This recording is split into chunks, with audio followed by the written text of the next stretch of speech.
That's what I'm looking for, is a charger. I think the idea of this is that you make Actually, there is one thing. If you are taking notes, it is much easier to take notes. All right, welcome everybody. This is the Secure Asset Transfer Protocol BOF. We may have a short discussion or we may have a long one, so I'm going to get started, assuming we might have a long one. I'm Wes Hardiker, for those that don't know me, and there's a mailing list for this. There is a little bit of discrepancy in terms of what this group is called. It was originally called SAT, and the mailing list is called SAT, but the BOF is called SATP, with the P for protocol. So don't let that confuse you. Some of the slides might say one thing, and other slides might say another thing. It's still the same thing. And this is Roman Canelli, one of the SecADs, to explain why we had to do that. There were some data tracker things that we wanted to have slightly longer names than 3-letter acronyms. Yep. So it's all good. This is the agenda for today. We'll start off, I'll rant for a little bit about stuff.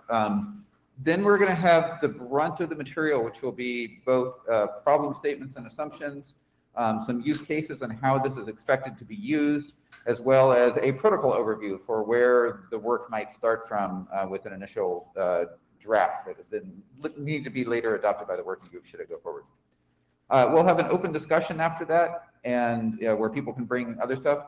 Note that the 3 sections of questions following those other presentations are really just clarifying questions. We're not going to get into the brunt of, is this a good idea, or does this belong in the IETF until later?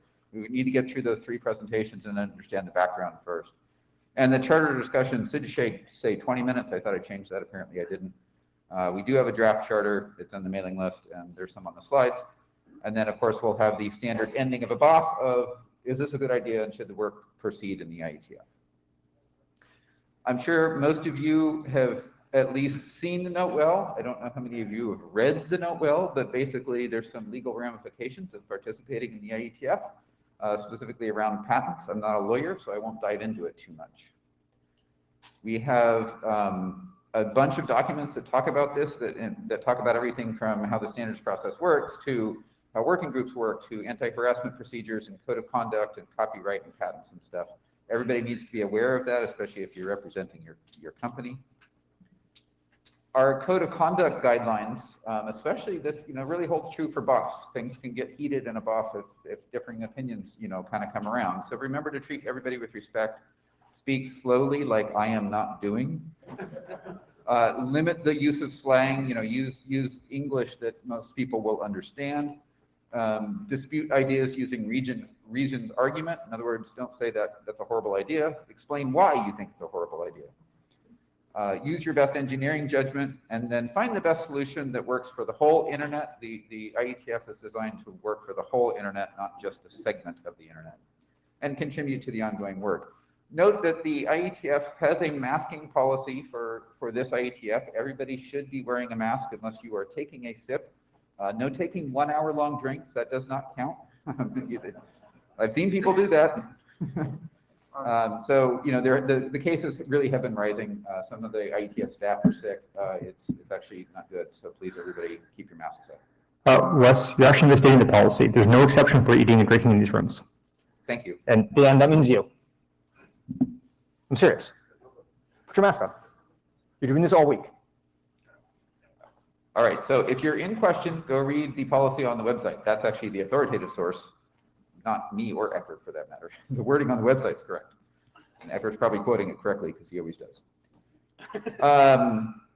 The IETF tool, so if you want to speak in the room, please do use the QR code over there to log in. You need to log in with the data tracker.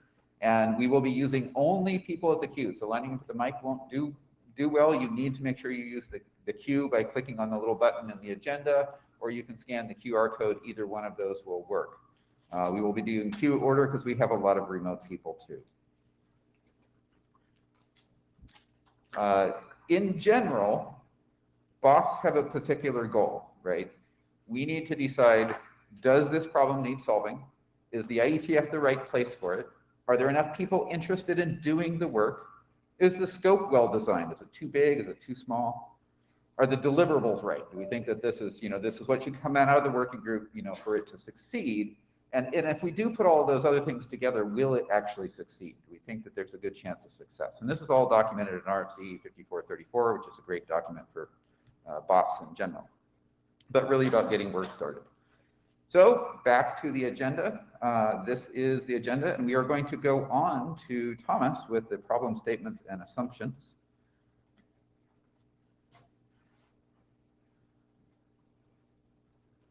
Can everybody hear me okay? Do I need to? Oh. You need to get pretty close. Hello? Okay. It should be, it said a new one was opening.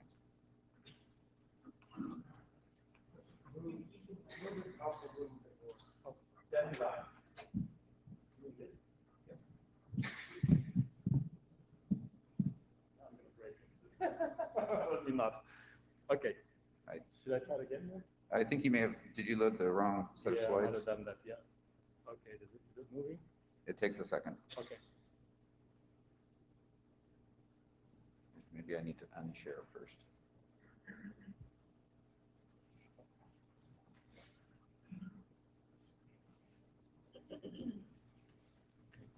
Give us a second, folks. Okay, I'm just gonna wait until that thing says. Yeah, I'm granting you, but it's not. Otherwise, you could just move the slides forward. Let me try it. Let's actually revoke you. Now try it.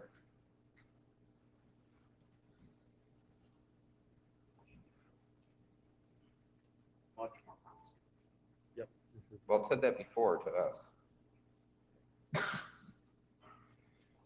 okay, I'm pressing share. Give it a second because it can take a bit, but it shouldn't take that long.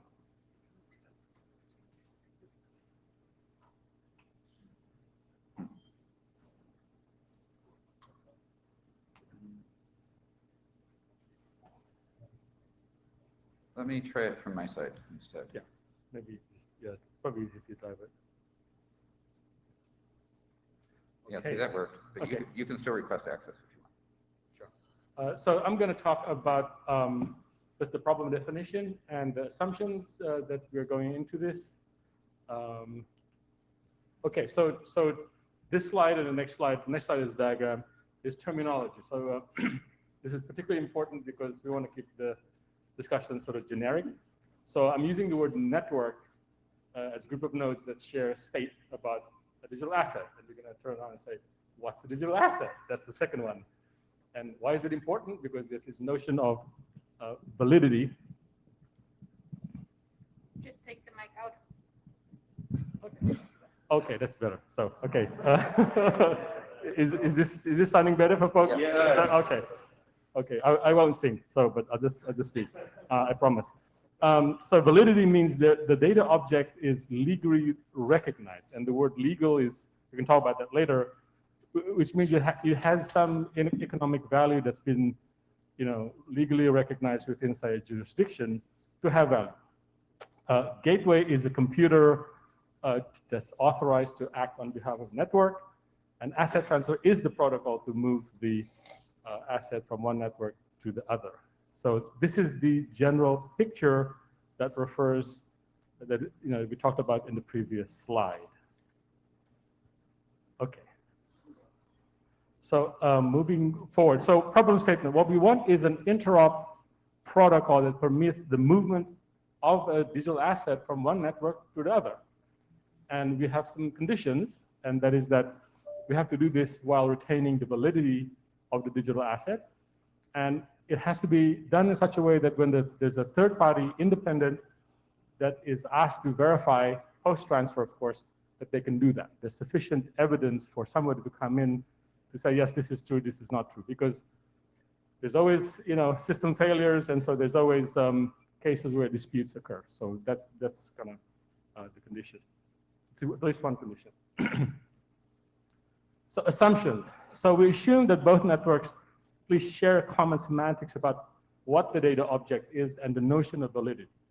So, and this notion of validity is going to come up again. It really depends on the legal jurisdiction of where that network operates. We assume one or both networks are opaque, meaning that we assume that you can't see into the resources, into the constructs in the network. So I'm using the analogy of routing where you have an ISP network, and an ISP is not going to let you look into all the subnets within the ISP network. It's the same concept. This is the autonomous systems principle concept. The gateways are trusted, so we can talk about that later, but it's trusted to do this one thing and only that thing. Information subsets, or what we call views, may be shared. So views are not asset transfer. Views is just an extract of an information that's queried to a gateway. So you could say, hey, gateway, I know you've got, behind you there's this type of network. I want to ask you about this particular state of an object in that network, and the gateway is going to respond, digitally signed and so on and so on, right? So it's not a transfer. The key thing is that it's just information. So what we want to do just is use the gateway model, because we've got a lot of lessons learned from the history of the internet. Many people don't realize the internet is not one long contiguous network. There's lots of networks in between. There's backbone networks, and in many cases, the interconnection point between two networks are in fact implemented by some gateway, gateway function. And so we assume there's one or more gateways in front of each network. Of course, a gateway needs to peer with another gateway to actually run the secure asset transfer protocol. And we assume the gateway hides the complexity or the uniqueness of the network behind it. And that's consistent with the opaque networks principle. And so our proposed area of work in the IETF is the yellow. It looks green on the screen here, but it's the yellow bit there in the middle, right? So it's between gateway and G1 and G2. We don't care, or it's out of scope for us, how the network is defined, what is the network, and so on and so on. And if we do the gateway protocol correctly, it's possible that one of the networks, or both of them, could in fact be monolithic systems, right? So think about, existing, I don't say, banking systems, RTGS, clearing systems that some of you might be aware of. It could be one of them, could be both of them, right? So we almost don't care. It's just, our focus is between G1 and G2. And how G1 deals with network NW1, how G2 deals with network 2 is out of scope. So if you are implementing a gateway, it's your job to figure out how it's gonna, you need an adapter, a connector, whatever, with the network behind you. And why is this? Because there's just too many networks. There's too many network types. So it's just too much work. So we want to look at 3 particular modes. We just called it modes. First one is asset transfer. Second one is this data sharing. So there's a gateway, there's an API. If you're authorized to ask a particular question, you go to that API. And it's not an asset transfer, you're just extracting information. The third one, which is down the road somewhere, sometime, it's going to be what we call asset exchange or asset swap, which is a coordinated swap that's occurring through the 2 gateways.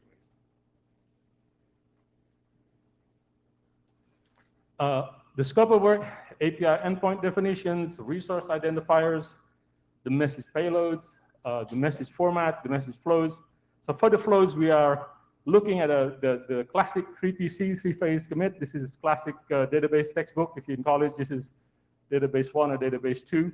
Of course, for those people who don't know what the 2PC, 3PC is, and there's the ACID properties. There's also classic properties. Just Google it, you'll find what ACID stands for. And of course, we care very much about the security and the liveness protocol properties of the protocol. Okay, so current main technical drafts, we have an architecture draft, we have a protocol draft, and we actually have a use cases draft that's not yet uploaded, but we have material for use cases, and in fact we are looking for people to provide us with use cases that that would be be useful for the discussion. Is that my last slide? I think that's my last slide. Okay, so with that, we'll take a clarifying questions. As I mentioned, coming up next is some discussion about use cases on where this is envisioned, and then followed by that is an early protocol description. So if your questions about those, do table them until later. Dave, please. Dave Taylor, and I could have saved my question for the next presentation, but I looked at the slides, and the question is actually more appropriate on the slides on this one. So if you don't mind, if you can go back to the terminology slide, so I can ask my clarifying question. While you're doing that, let me prefix it with a question I think is answered, so you can see where I'm coming from on my clarifying question. It has to do with which types of assets are in scope here, right? There's three types of assets. You might think pure digital, things that have no reality in the real world. There are things that are pure physical, and there are things that are hybrid. And hybrid, I mean things like the keys to the physical device, right? The digital keys for there. And I'm interpreting digital asset as being those two categories, but not the pure physical one. But it could be the digital asset that is the proof of possession or proof of ownership of something. Okay. So that would then lead to my actual clarifying question. Okay. Because if I look at asset transfer here, there are two types of asset transfer, voluntary and involuntary. Elliot Leader gave a great presentation. I think it was in one of the IoT meetings, I think at last IETF, about involuntary ownership transfer, which more typically shows up in the hybrid case, but can show up in the pure digital as well. And we're talking about lawful repossession, lawful confiscation, lawful foreclosure, things like that. Okay. So my question is, are those in scope? Because according to this slide, the answer would be yes. If you go forward a slide, the answer is where you talk about, the notion of a gateway or whatever tends to imply that the answer is no, but maybe that's because you're jumping into solution here, but this is the problem statement thing. So my question is involuntary asset transfer of digital assets, is that part of the architecture or not part of the architecture? This is the problem statement. I'm asking which problem you're trying to solve. So two questions. The first question is the type of asset, yes, the digital or hybrid, it's out of scope for us right now because we assume that the applications, the two sides, know what they talk about the same asset. And so we've had discussions about how do you identify an asset. There is, in fact, industry efforts to provide numbers. There's an ITIN number for digital assets that's being developed. So gateway G1 needs to tell gateway G2, it's this one, it's this asset. G2 will then look up, okay, this is, yes, it's valid, it's legally recognized in the UK, great, but guess what? My network can't accept it. I like your statement about legally recognized, and that's exactly what begs my question, right? Legal recognition entails involuntary as well. So the second question, voluntary, involuntary, that's, to me, right now, it's out of scope. The gateway is responding to a call to do something, and the caller has authorization, so it's going to do it. Okay, this is the problem statement presentation. Gateways are part of the solution. If the problem you're trying to solve is also to do involuntary, then that dictates whether and how you use gateways, right? I'm trying to not use the word gateway in my question because I don't consider that to be a problem statement. I consider that to be a solution to a problem, right? The problem is, do you want to do involuntary digital asset transfer or not? And it sounds like your answer is you do not. Okay, all of that may be a question for the scope of the BOF when we get to the scoping. I think it's a scope because right now we haven't actually talked about that, right? We just said, okay, is this going to happen between G1 and G2? It is a good scope question. It's a good scope question. Yeah, thank you, Dave. Eric? Yeah, so I'm trying to also understand. I'm having trouble with a little abstract. So, should I be thinking NFTs in this conversation? Is that an asset? Is that a legally? Does the SEC recognize that as an asset? Who knows? Who knows? So this is why it's out of scope. Should I be thinking Bitcoins? Is it an asset? So I'm getting somewhere, but I'm trying to have a reference point. So use cases is coming up next. I'll remind you. Use cases. But okay, I do understand that. Okay, so you use the word verifiable and use the word trusted. I'm trying to understand how those interact. So what I mean by that is that in many networks of types where you use Bitcoins or NFTs, they're constructed in a way that they're not supposed to be non-trusted, which is to say that there's no entity which can involuntarily transfer your asset from one to another, right? And so my question is, is the gateway in this case able to, is the gateway's transfer of this asset verifiable in the way that the ordinary asset transfers are verifiable inside the network or not? So the gateway is trusted, and the gateway just obeys the command. So I don't know what trusted means. Trusted is not like a word. Well, it's an assumption. We can. But that's not. Is it universally trusted? It's trusted by the participants in the network. Okay, so let me see, let me see if I understand this correctly. That forget about like destination network 2. I have an asset on network 1. You're saying that the gateway can transfer my assets to Dave without my cooperation? That is a assessment. I am not saying that. We're pushing that. No, I mean this is a very core scenario requirement. So like either it plays by the rules of these networks, which do not allow those things, or it does not play by the rules of these networks, which doesn't allow those things. Which one is it? So it's not which one. It depends on the network. Is it a private closed network belonging to banks? Let's assume it's the Bitcoin blockchain or the Ethereum blockchain. I don't know. This is like a core problem statement question. So let me propose a. Yes, I agree. Let me propose something for this block today, right? That because the involuntary voluntary scope is going to become a problem, and so I think that today we should concentrate on a voluntary transfer, yes, where two networks that trust each other, and I know, right? But networks don't trust. Networks don't have that property. So that's not a property. Two different banks using SWIFT, right, have some level of trust when they're talking to each other, from what I understand. This is very similar, right? One gateway has trust that another one is going to act in that they have an agreement in place. Maybe it's backed by legal. That's out of scope. How to define that trust is out of scope. So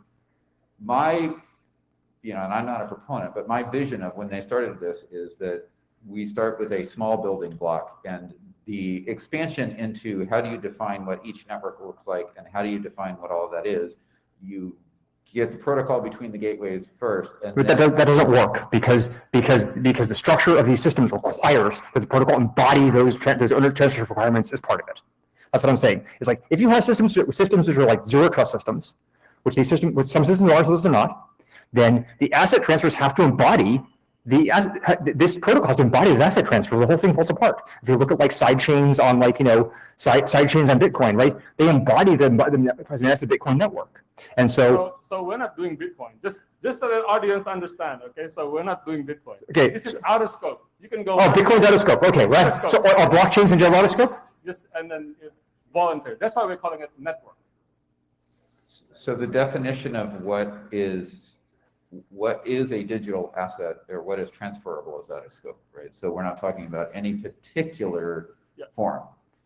It doesn't say that it couldn't be used for Bitcoin or it couldn't be used to transfer the thing that came up in IAB Open just a bit ago, right? Was I have a movie that I bought with one vendor. I want to digitally transfer my movie to a friend, right? Give it to them, sell it, maybe to a completely different vendor. But now, those two parties, say Amazon and Google, need to make positive assurance that when I transfer it, I no longer have access to it.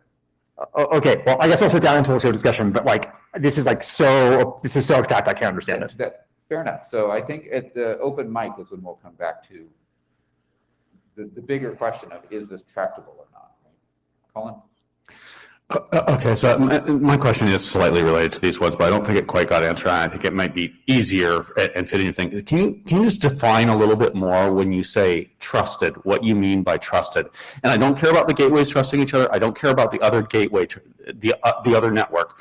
What does it mean on this diagram that network 1 trusts gateway 1? Like what do you mean by that part of word trust in that context? So the participants in network 1 agreed that they authorized G1 to do some cross transfer, whatever the process is. On behalf of the members, a member of network 1. Okay, on behalf of any member in network 1, or any member of network 1. Right. Okay, so I think look, I mean that really helps me resolve the problem statement. Is G1 is trusted by every member of network 1 to do any transfer of any asset in network 1, right? That's sort of what we mean by trusted here. Okay. Voluntary. Robert? Did I just ruin it? Well, I'm back at the mic then. So,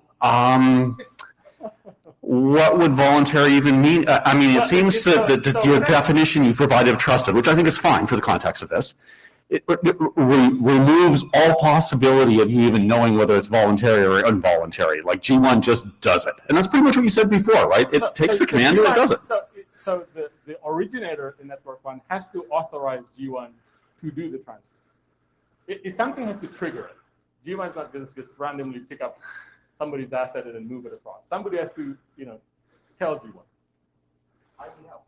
I mean, but that's different than what you just told me. You said that G1 can, yeah, so G1 probably wouldn't do something unless somebody triggered it. But if G1 wanted to just do something with no trigger, like it's trusted to do it. It is trusted to make any So yeah, we can talk about the definition of trusted, later on, because this is not a discussion of trust or trustlessness or so on.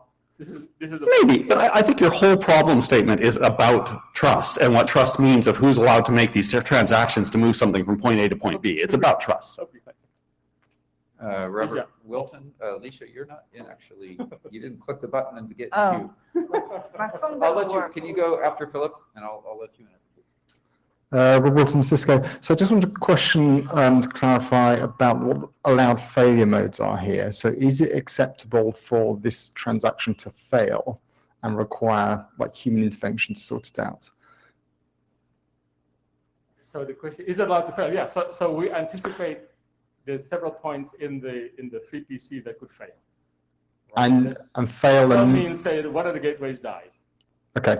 Or somebody hacks it. Something goes wrong, and one of them either dies or refuses to move forward on the flow, and just aborts.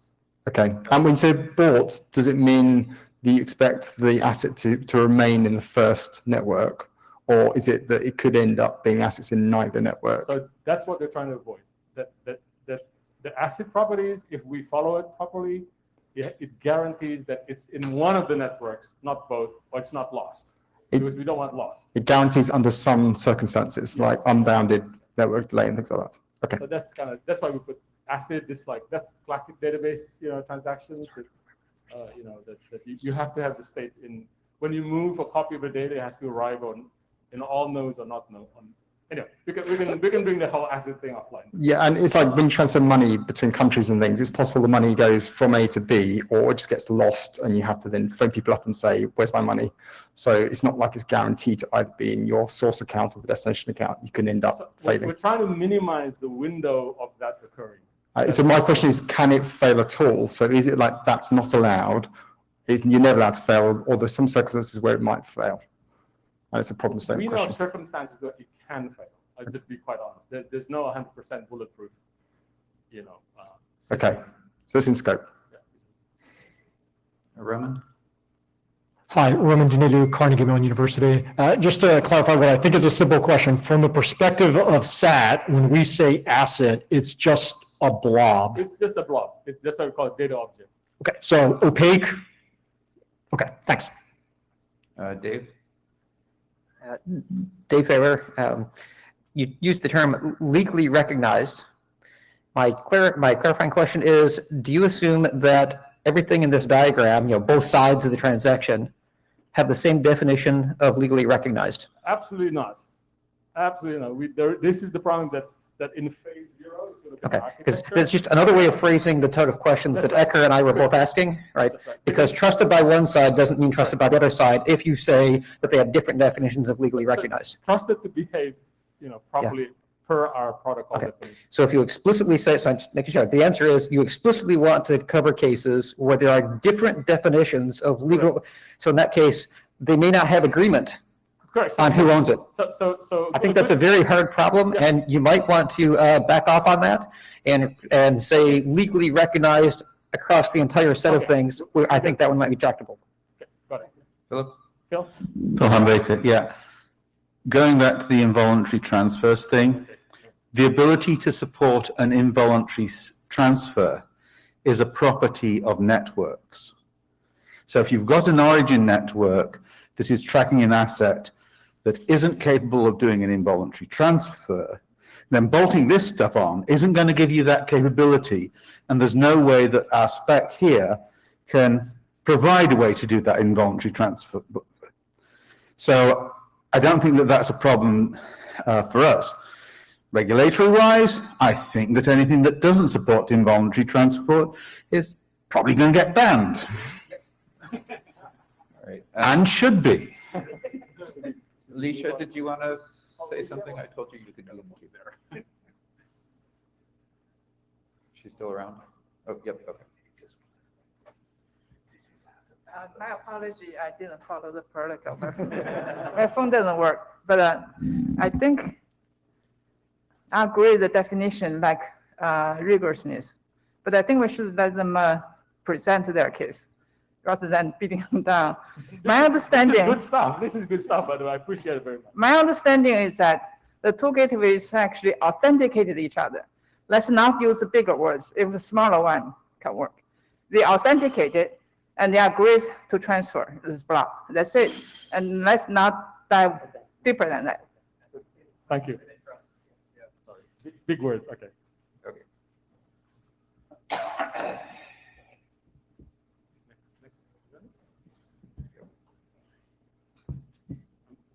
Can you return control of the, stop sharing, so there we go.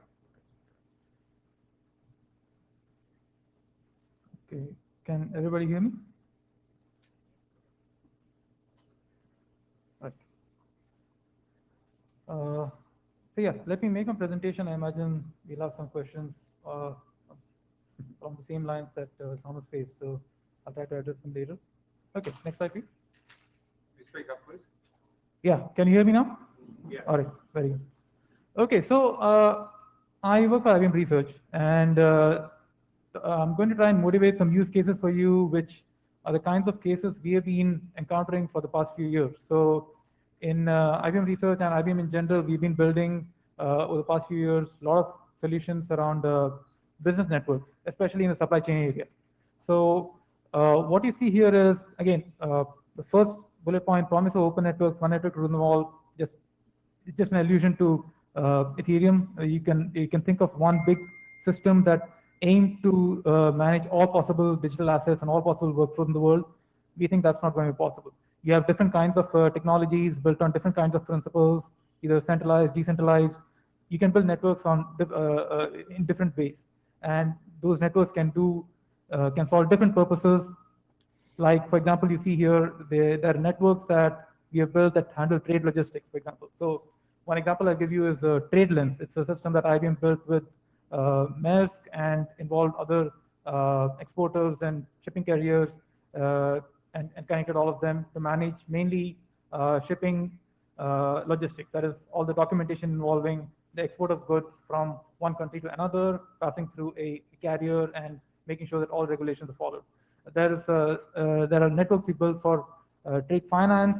That is, if you all know about the counterparty risk in the export-import problem, trade finance is a way to mitigate that problem. That is, does the exporter transfer the goods first, or does the importer pay for the goods first? Because whichever side blinks first, I mean, the other side stands at risk, right? So trade finance has, over the past few centuries, people have come up with solutions such as the letters of credit to make sure that exporters, importers can safely conduct trades without losing out in the process, and that involves banks. So we have built some networks from that. We built networks, we built demonstrations on how to share KYC information across different banks who are part of a single network, and then you can also have networks built to track the provenance of food, like there's a network called IBM Food Trust. So all of these networks, they were built with, according to philosophy which involved minimal scope. So the various enterprises that already had processes to run these different things like trade finance or logistics or provenance, they did not want to rush headlong into building big networks, solving all of the activities that their organizations did. So you ended up building networks just for trade logistics, just for trade finance, just to track provenance of of goods and supply chain and so on. So that's what we call minimum viable ecosystems. So that's a reality. You have these different kinds of networks that are there, and they might also be built on different kinds of platforms underneath, built on and they can be either centralized, decentralized, or what have you. So what we end up with are a lot of these different networks. And by the way, these networks, many of them can be either open access or they can also be permission. That is, they have gatekeepers, which usually it's a consortium which guards who can join the network and who's privy to the information within. So you have these processes and you have the assets that these processes manage within these respective networks. What kind of fragmentation are we talking about here? So there's horizontal fragmentation. For example, you can have trade finance networks. I'll give you two examples. There's a network called B-Trade, there's a network called Marco Polo. B-Trade is built on a platform called Hyperledger Fabric. Marco Polo is built on a platform called Corda. And they both are trying to solve the same problem, that they're bringing together banks and exporters and importers and managing trade finance. But they have different groups of banks, different clientele. Now, what happens if you have you want to, let's say, move from one network to the other? You have to make sure that the letter of credit created in one network is understandable, or it can be moved to a different network.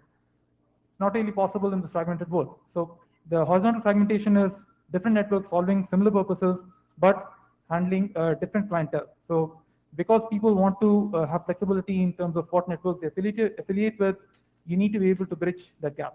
Vertical fragmentation is about a network like TradeLens managing trade logistics, and you have a network like B-Trade managing trade finance.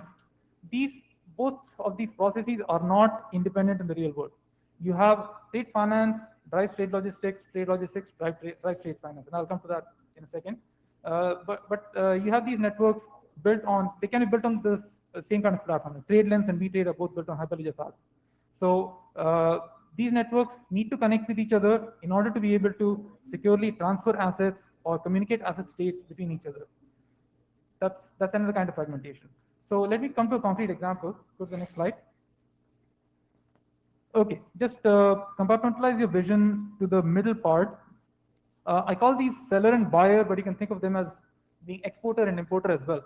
So let's say an exporter and importer agree on a trade, and they come up with a purchase order. Let's say they have a common reference referring to that particular trade instance. And if you look at the network on the left, that's managing trade finance. Okay, so it's bringing together your seller, your buyer, and their respective banks, and it is running a process of letter of credit. What happens there? A buyer requests for a letter of credit from its bank proposes one, the seller's bank then approves it, and the seller is then later supposed to provide evidence that it shipped the goods, and that creates an obligation in the network system of record, and the buyer is supposed to pay it back. So that's really the workflow that is being run by these different parties in a typically in a decentralized manner, and the assets it's managing are letters of credit. That's really what you have on the books, and we will need that letter of credit to be somewhat more mobile. We cannot afford to have it just be siloed in this network, as we'll see in the next slide. The network on the right is managing trade logistics. Again, these are very simplified forms of what such networks do in the real world. Okay, so the network on the right, it's bringing together sellers and carriers. Seller is trying to is booking consignment on the network, dispatching it via carrier, and the carrier is then uploading this document called a bill of lading, which is proof that the seller shipped the goods. And usually in the trade financing world, bills of lading are provided as evidence that letter of credit, that the seller's part is fulfilled. That is, the exporter exported the goods. So now the importer is supposed to make a payment. So you have bills of lading being maintained in the records on the trade logistics network on the right. So where does secure asset transfer come in? We move to the next slide. A lot of slides left, so you might want to. Sorry? You have a lot of slides left, so you might want to. Sorry. Yeah, I'll rush through it. Okay. So what you see here is sort of a join of the two networks you saw on the previous slide. Trade finance network on the left, trade logistics on the right. And there is there's an inherent interdependency between these two processes. You can see, let me first go to the extra step that was added at the top, obtain bill of lading. So there's a bill of lading in the trade logistics network on the right. That is needed in the trade finance network in order for the seller to prove that they actually exported the goods. So how do you do that? That is really what we want to enable by allowing a cross-network protocol between the trade finance network and the trade logistics network that will allow the trade finance network to obtain a view of the bill of lading from the trade logistics network, and then that is what allows the business network to force an obligation on the buyer to pay the seller.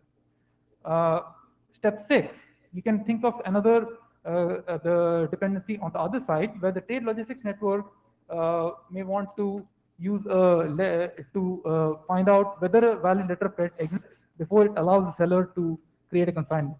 So these are real world use cases, and the trade finance network, as I give examples, you can think of B-Trade or Marco Polo and Trade Logistics Network. Prime example is the TradeLens network that's run mainly by Maersk, and IBM has built the technology for that. So you can see what's happening here is, in effect, the asset transfer protocol, or SATP, is allowing two different networks to interoperate with each other without forcing those two networks to join together in one, because that's a much harder thing to do. The two networks exist independently for a reason, and they do not want to necessarily merge their processes together for a lot of different reasons. These kind of protocols enable this to happen. And just in case you're wondering, this is just an example.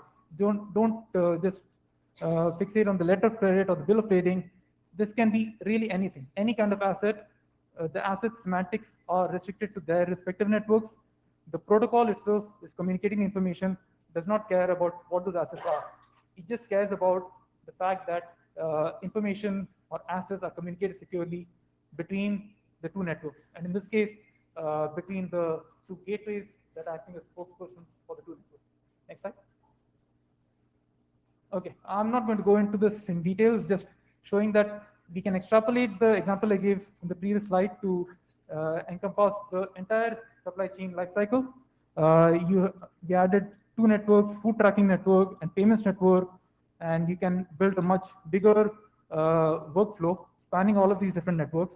You can even add a regulatory compliance network which manages KYC documents. Next slide. Okay, moving to a different kind of example. So past few years, maybe past couple of years, there's been a lot of interest in CBDC, right? So I'm not a finance expert, but what I understand from the whole CBDC, about the whole CBDC landscape, is that you can have two different kinds of central bank digital currency: the wholesale central bank digital currency and the retail CBDC. Wholesale CBDC involves the central or the reserve bank of a country allowing banks to maintain reserve currency accounts with it. So, and you can transfer reserve currency. The central bank can issue reserve currency to the commercial banks, or it can redeem it at some point as well. You have retail CBDC networks, on the other hand, which involve various commercial banks and their clients, and may also involve central or reserve bank just acting as sort of a regulator or an auditor. So what can we? How is this a use case for that? You have commercial banks that maintain reserve accounts in the wholesale CBDC network. At some point, they may want to transfer that CBDC to the retail CBDC network in which they're participating. So how do you do that in a manner that is secure and which ensures that asset integrity is not messed up? What does it mean? As Thomas talked about in the previous presentation, you want to make sure that if if some CBDC gets burned in the wholesale CBDC network, it has to get recreated in the retail CBDC network. Otherwise, the protocol ought to fail. Atomicity is paramount here. Similarly, if a commercial bank is part of two different retail CBDC networks, you should be able to transfer CBDC across its accounts from one network to the other. So this provides an example of asset transfer. The previous example that I showed was more along the lines of communicating asset state information in order to link workflows across two different networks. Go to the next slide. Okay, I think I've kind of covered this is what I was talking about in the previous slide. So you have currency getting transferred from the wholesale to a retail CBDC network or across two different retail CBDC networks. So I'll stop here and take questions. Hi, Roman Danilu, Carnegie Mellon University. Could you quickly just flip back to maybe slide 6, and in each one of those use cases, can you state the obvious where you expect Satp to be used? Where's Satp in this one and in the previous ones? Thanks. Okay, slide 6. All right. Okay, maybe go back to the previous use case, the one before. All right. Okay, so here look at the steps highlighted in green, step 6 and step 11. Okay, those are the steps that were not there in the previous diagram where I had the two networks disconnected from each other. So here what is happening? You have a trade finance network running a gateway. You have trade logistics network running gateways. In step 6, trade logistics network asks for the state of the state of a letter of credit referencing a particular purchase order, which is sort of refers to that particular trade instance. The trade finance network is supposed to then provide information for that along with some proof of authenticity. So that's really it's what the information is and what the proof is. That's kind of beyond the scope of the gateways. Between the gateways, you're communicating this information, the query. According, you supply what's called a view address, and then you get a view of the letter of credit in response, and other stuff is happening behind the gateways. Similarly, for the bill of lading, something similar is happening, but in the opposite direction. So in the parlance of the tee up in terms of the problem statement, Satp is 6 and 11 in data sharing mode? Yes, correct. Phil Hambaker, have you looked at the Bolero system? They've been doing electronic bill of ladings for 20 years. Sure. Yeah, no, that's fine. I mean, what we are concerned about here is not how one particular system is processing these transactions in a secure and atomic manner. But see, the thing is, we have seen a lot of these different systems coming up, a lot of different networks emerging the past few years. And we don't think that there will suddenly emerge one killer network on which everybody will just move their assets and run their workflows. So we recognize that there is institutional staying power to a lot of these networks and the assets that they maintain. And we want to ensure interoperability between them. That's really our primary goal. Michael. Yeah, thanks so much. Definitely recognize the complexity of the problem. Michael Prorock speaking. I work pretty deeply in supply chain and especially analyzing data crossing supply chain and financial networks, et cetera. So, like I said, very aware of the problem, but how would you differ this from, say, EPCIS or existing protocols for exchange of this information kind of cross different parties using standardized REST or other network channels and protocols? I think the main thing we're concerned about here is that the two networks, they need to conclusively communicate an asset with all security and atomicity properties guaranteed between the two networks. So if the security properties are paramount. So I'm not familiar with the full details of the protocol that you mentioned, but what we are trying to ensure is that when an asset is backed by a network, there is network buy-in to whatever the gateways are doing. So that's actually quite important. So, I understand that, but like GS1, EPCIS, and other similar protocols in the trade networks, right? I mean, this has been done for years. It's not to say there aren't improvements to be made there, right? But you could still pass all of that metadata along with it. So that's why I'm just trying to get some clarity about what's being added, because it feels extremely complex to be discussing what it inherently is just saying network A has a piece of information they want to share with network B, right? Yeah. No, I agree. So the protocols like GS1 are sort of orthogonal to what we are talking about here. We do need a way for the asset information to be interoperable across different systems. And this is something that say folks like Swift are also trying to do. We're trying to have standardized message formats for different kinds of assets, but that's really beyond the scope of what we are trying to do here. We are concerned about the semantics of asset transfer, the semantics of data getting shared between two different ledgers in a way that convinces both the networks behind the gateways that the transaction happens securely and in particular cases like for asset transfer and asset exchange in an atomic manner.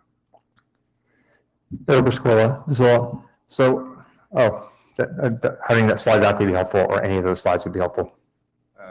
Yeah, I didn't turn it off. No, I know. So I guess the question I'm trying to get at is, what does this look like from the network's perspective? And what I mean by this is this. So we have like an existing network, and gateway 1 is attached to the existing network, and gateway 2 is attached to now you attach the network to the gateways in between, right? Yes. And so the asset left network 1 and moved to network 2. Yes. What does that look like from network 1's perspective? Does it look like it moved to the gateway and then just sits there? Like, what does it look like? Is it like attached to the gateway? Okay, there are two different ways I can answer this. One, short way. This is what the networks are doing behind the gateways is out of scope for our current working group. But if you want the longer answer, like how we can do this across two different networks, we have built POCs and we have built written papers on this topic. So the networks are supposed to be able to confirm the transaction that the gateways are carrying out. You cannot have the two networks just yeah.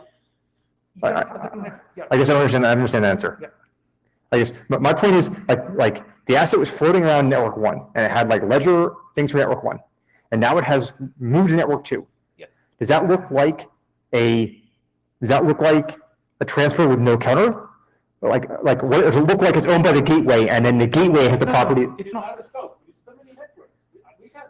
Okay, what? But once again, this has the protocol. We need, wait, hold up. Microphone only, okay? But like, my point is like,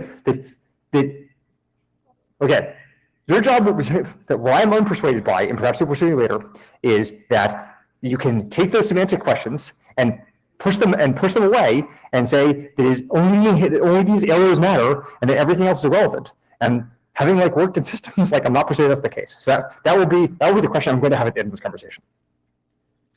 Okay, so just to yeah, I think we are time. Yeah, we are at time for this presentation. If you feel like you're explaining enough use cases, then we can go on. Yeah, we can always come back to it. Okay.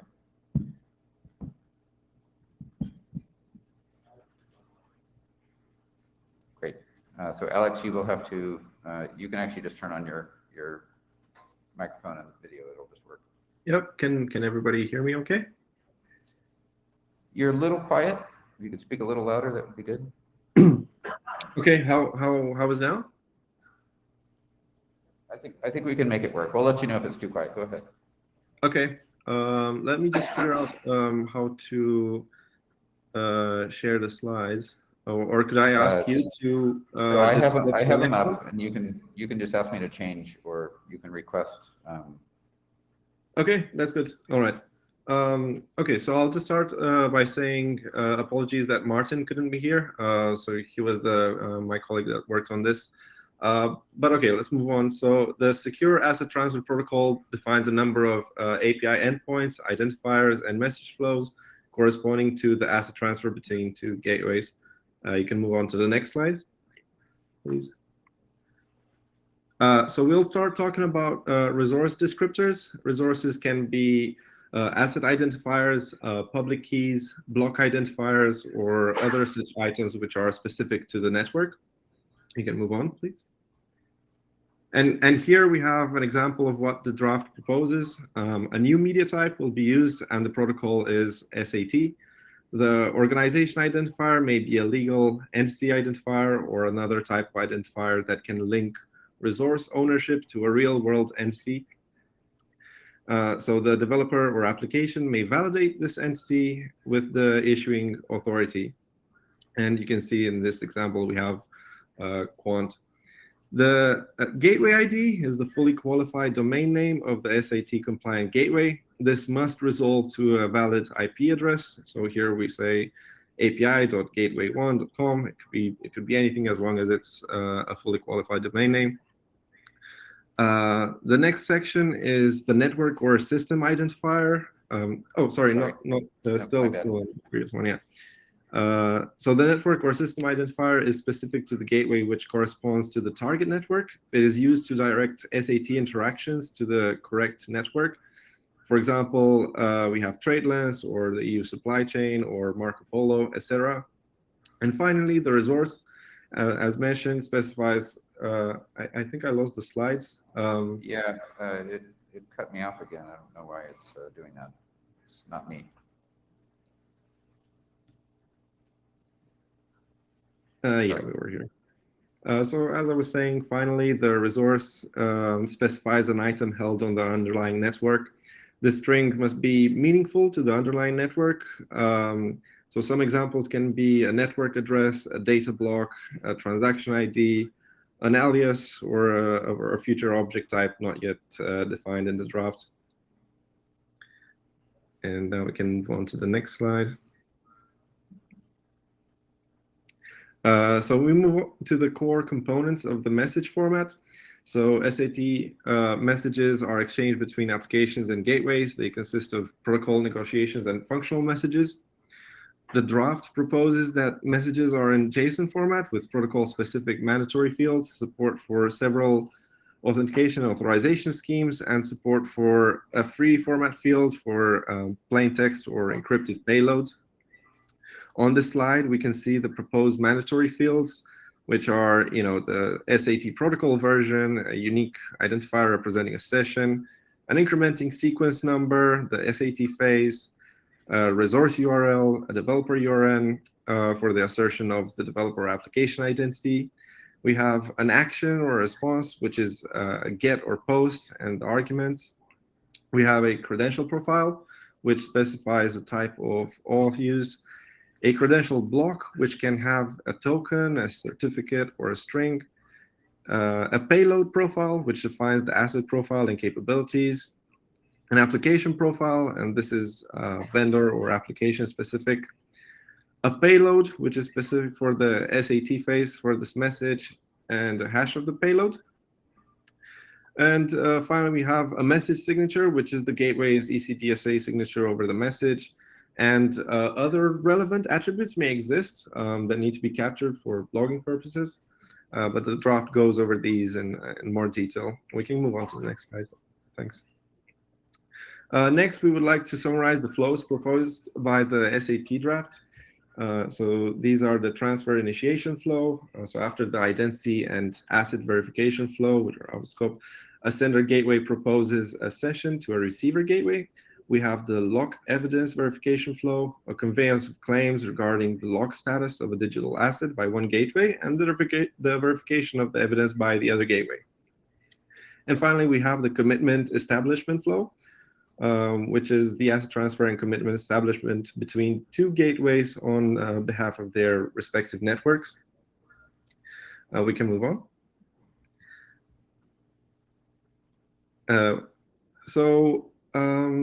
These following slides will outline the flows, but we're mostly going to cover the purpose of the messages. So for the first flow, we have two messages being exchanged, the initialization request message and the corresponding response. The first one, the initialization request message, is sent from the sender gateway to the recipient gateway, and the purpose of it is for the clients to initiate an asset transfer. After receiving this first message, the recipient gateway needs to validate the profiles. If everything is approved, the recipient gateway constructs the response message, and the purpose of this is for the recipient gateway to indicate agreement to actually proceed with the operations. We can move on to the next slide, please. Next, we have this lock evidence verification flow. So this is comprised of 4 message exchanges, so 2 messages and acknowledgements for each of them. The transfer commence message is sent from the sender gateway to the recipient gateway, and it signals that the sender is ready to start the transfer. So it must contain claims related to the information from the previous flow. And the response to this is to indicate agreements to proceed with the asset transfer. Next, we have the lock evidence message, and this is sent by the sender gateway to the recipient, and it conveys the claims of the locking or escrow of the asset on the respective network. And the recipient gateway must validate these claims and then proceed to respond with the lock evidence response message. In this message, the recipient gateway indicates that it accepts the claims of the escrow of the asset from the previous message. We can move on to the next slide. Finally, we have the commit establishment flow. So the commit preparation message has the purpose of indicating its readiness to begin the commitment of the transfer. The response to this message is an indication from the recipient gateway that it is also ready to proceed with the commitment of the with the commitment finalization step. And then we have the commit final message, and this is for the sender gateway to signify that it has completed the local extinguishment of the asset on its network, and the receiving gateway can proceed to regenerate the asset on its corresponding network or system. And the response to this must contain claims that the asset was regenerated on that respective network, in this case for gateway 2 on the picture.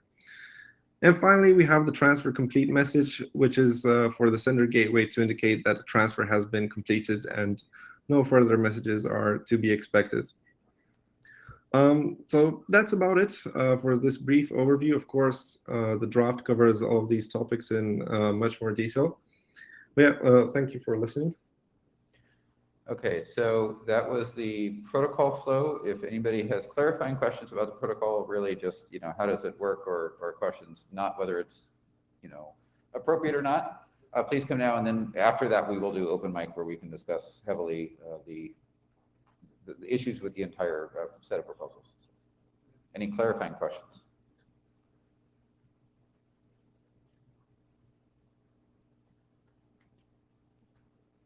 All right. Hearing none, then we will go on to the real brunt of the day, and we will go back to, let's remind ourselves of the purpose of a BOF, right? So there's a number of things that we've already sort of brought up, and I'm going to reiterate those in a minute, but is the IETF the right place? Is it a tractable problem? All those types of things. I'll note that so far, we've certainly talked about a number of, I think, critical issues. One being, is voluntary or involuntary transfers, which of those two are in scope? Is it tractable to only do voluntary? I think was brought up at one point. When it is voluntary, who's actually doing the request? There seemed to be some confusion about that. Does the asset owner, actually initiate the request? Does the network of the asset owner initiate it? Does the gateway initiate it? How is that, locking mechanism? To some extent, that is in the out of scope section for how the proponents have structured their initial stab at a working group charter. The other big one that was brought up was trust. Really, there's sort of two types of trust that I heard described. One was, inter-network client to gateway. Again, that's sort of declared out of scope. And then there's trust between gateway to gateway. And, it sounded like there was some sort of legal frameworks that might be needed to actually back up, trade memberships and things like that. But the most key question is, can a protocol actually be trusted if we don't define complete end-to-end example now? So that was sort of brought up that if you only define the gateway to gateway now, then you don't get the binding that you get with, trying to deal with how does that work inside of a particular network. So with that, I'll open the floor to, general discussion at this point. Ideally, we'll have time later for a charter, but I think the general discussion will decide whether we should do a charter or not. So who wants to start the discussion? There we go, Ben. So I think there's a few topics that have come up that seem to me to indicate that we're maybe implicitly making some assumptions about the nature of the networks at the source and recipient ends, in terms of there's some concept of being able to lock an asset or to be able to support an asset disappearing from the network or something like that.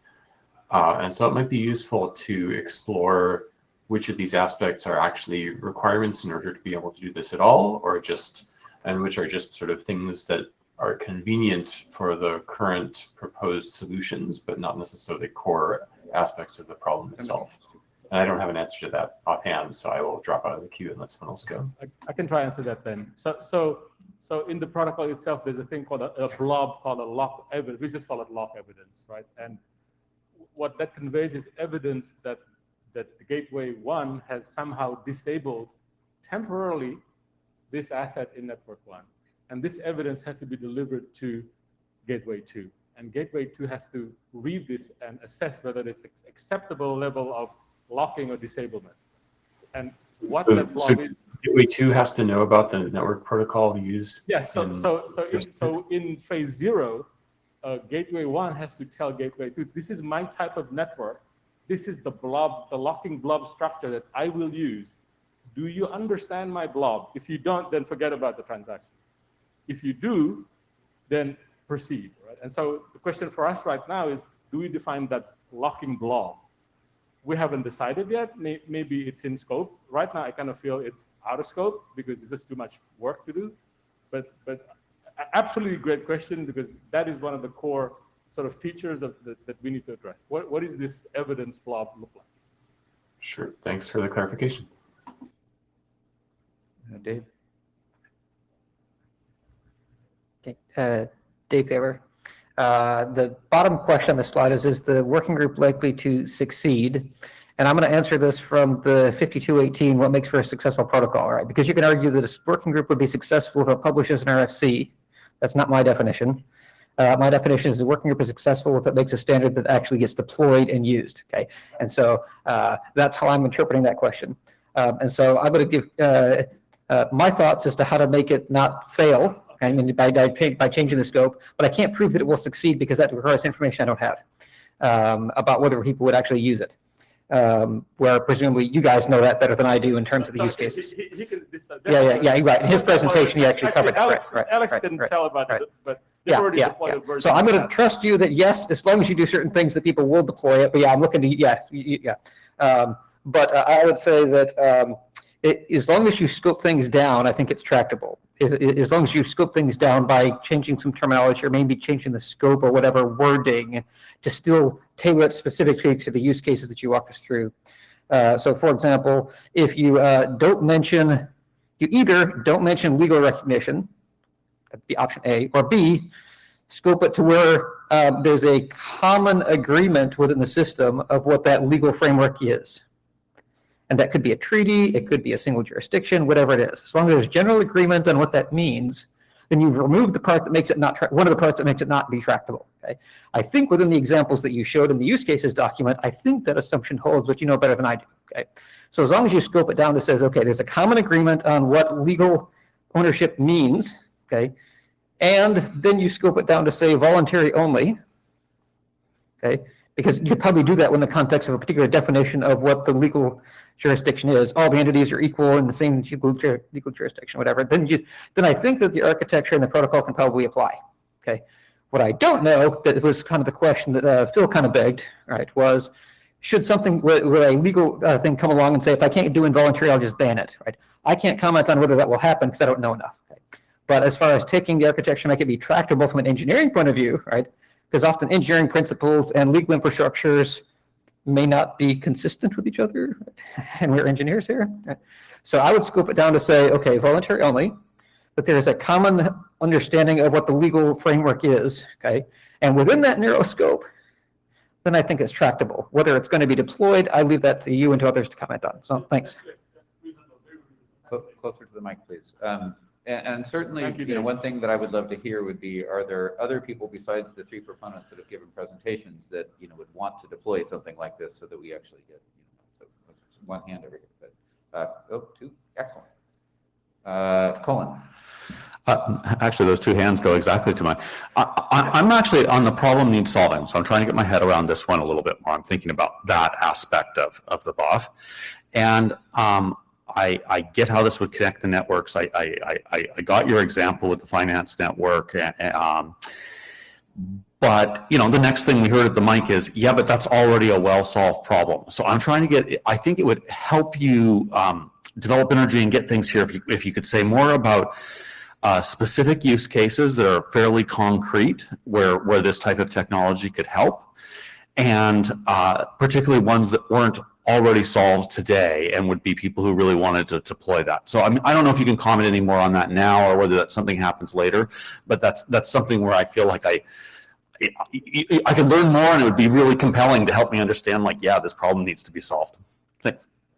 Yeah, I mean, I can comment on what we have done. So there are things in the pipeline that I can't comment about, but what I can comment about is if you check, you'll find a couple of press releases from last December where we conducted an experimental POC involving the Bank of France and HSBC, where they both have networks built on different technologies. One of them had a network managing CBDC and a coupon payment workflow and securities and stuff like that on a network based on Hyperledger Fabric. Another one had something similar, slightly different workflow, but still managing CBDC and securities assets on the Corda platform, and we built several different use cases connecting the two different networks, be able to atomically exchange assets across each other, to be able to transfer assets from one network to the other, to be able to communicate views of, let's say, a coupon state from one network to the other, things like this.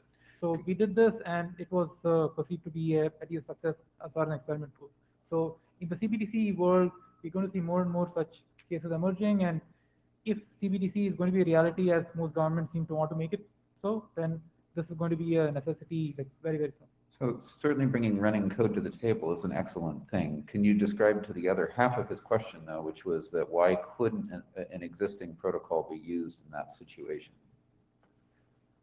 So the thing that we specifically tried to solve, again, giving an example of the system that I am the lead maintainer on, it's called Beaver, and it's about enabling two different decentralized ledger networks to be able to interoperate with each other. So part of that, and really what we're focusing on with SATP, is how do you enable the proxies or spokespersons of two networks to be able to securely communicate their assets or asset state views across each other. That's a part of the bigger scheme. Now, of course, when we're building something for a client, we're going to be doing the whole end-to-end process. So that's really not part of the scope here.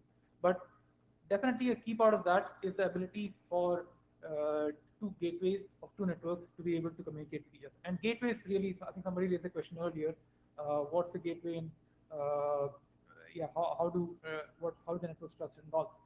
We don't have to go into that. But to be able to communicate something institutionally between two networks, you don't need gateway. We cannot dispense with that, whatever kind of protocol we are talking about, whatever use case we are talking about. And so the gate, this is not really a solved problem in the decentralized network space. You have two different decentralized networks. How exactly are they supposed to trust what's happening in the other network? Because in effect, what we're trying to do is enable a cross-network transaction that's spanning two different networks, if you think of it abstractly that way. You need something like this, and it's a problem that we've been trying to solve the past few years, and we have taken a lot of steps towards it. But it's not really the same problem as the classical problem of, let's say, I mean, we're using like 2 PCs, 3 PCs. It's not the same problem that we encountered 30 years ago. Bernie, I don't know if you're remote in the room.